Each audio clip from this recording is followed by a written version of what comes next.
This is 2.8 practice challenge number 3. What can you say hi? Hi. Oh, nice way to start. Okay. So let's look at what we're trying to find here.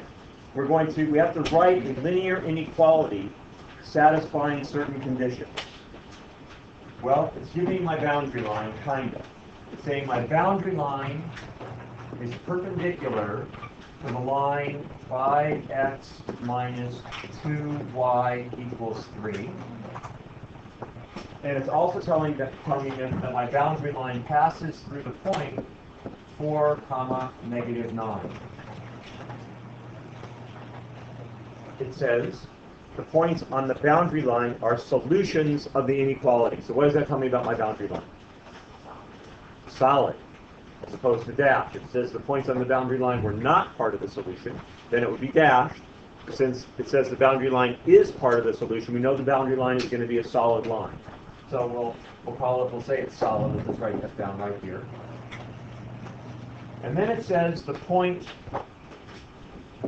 1/2, 6 is a solution to the inequality. So I'm a detective, and I just write down all my little pieces of evidence in one place so I can kind of look at them and ponder them a little bit. So I'm going to start with my boundary line. Well, I know that my boundary line is perpendicular to this line, but I don't really know what the slope of that line is until I put it into slope-intercept form. Then I can see it more easily. So I'm going to change that into slope-intercept form. So I'm going to go negative 2y is equal to 3 minus 5x. I'll divide both sides by negative 2. So I'm going to get y is equal to negative 3 halves plus 5 halves x. And just because I want it to be in the form of y equals mx plus b, I'm just going to switch my x and my 3 halves here. So I'm going to say y is equal to 5 halves x minus 3 halves. So that's the line that they gave me. But what I want is a line perpendicular to that. So what's going to be the slope of my line? Negative 2 this. That's right, negative reciprocal of this. So my slope that I want for my boundary line, my m, is going to be negative 2/5. Well, what am I going to do next? So let's take if I call from this, let's do this, since I haven't changed the names. This would be Emily Capitas, so that would be you, Princess. Mishka. That's where she sits. So I know the slope of the line that I want. What am I going to do? What am I going to do next to find my boundary line?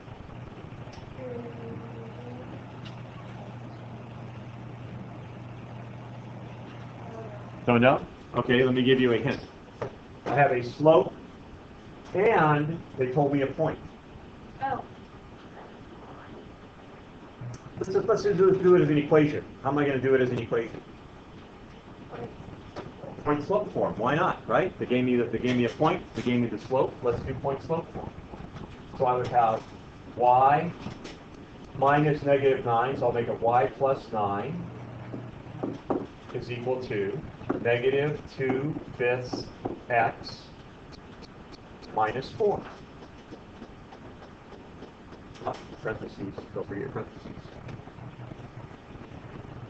Questions there? Questions? So I figured out from my original line that they gave me what the slope was. I figured out what the perpendicular is to that, so I figured out the slope for that. They gave me a point, so I had the slope and a point, and now I put that in point slope form. I still need to go a little bit further here to make it an inequality, because if I want to make it an inequality, it's going to have to be in the form of y is, greater than or equal to or less than or equal to something. So I'm going to change my boundary line right here into slope-intercept form.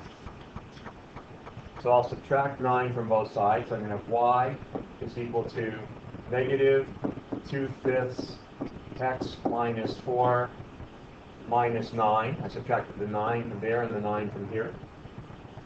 Everybody okay with that?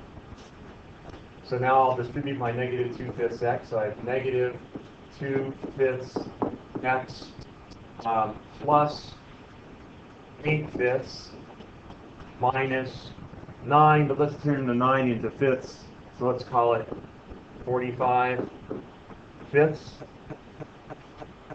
so that I can have a common denominator to simplify a little bit later. Is that all right? So I have my boundary line is y is equal to negative 2/5 x minus, that would be 37 fifths. Well, that's my boundary line, but I still need to figure out, it's an inequality. I need to make it an inequality, and I was told that this point here is a solution to the inequality. So, any ideas what I do?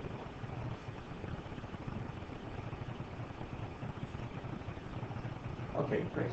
Plug in the point. Plug in a point. Right up. They told me that that point up there is a solution.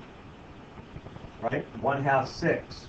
So I know that this right here, this equal sign, is either going to be greater than or equal to, or a less than or equal to. And I know that that point is a solution. So let's just plug in the point and find out which one of those it's going to be. So I'm going to go, my y was 6 and my x is 1/2. So I'm going to go 6 is equal to negative 2/5 times 1/2 minus 37 fifths. So 6, well, actually shouldn't be equal to, I should put a question mark there because I don't know whether it's greater than or less than. So 6 is equal to minus 1/5 minus 37 fifths. So clearly 6, whatever it is going to be greater. This is going to be a negative number. So my 6 is going to be greater than whatever that negative number is. So that's telling me that y is greater than or equal to negative 2/5 x minus 37 fifths.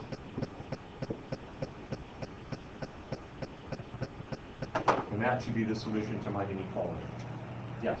Sorry, just over the underwear, how did you find out how it was, what inequality it was, like measure, like greater or less than, or less than, greater than? Okay, so you saw how I got to my boundary right here. This is the equation of my boundary lines, right?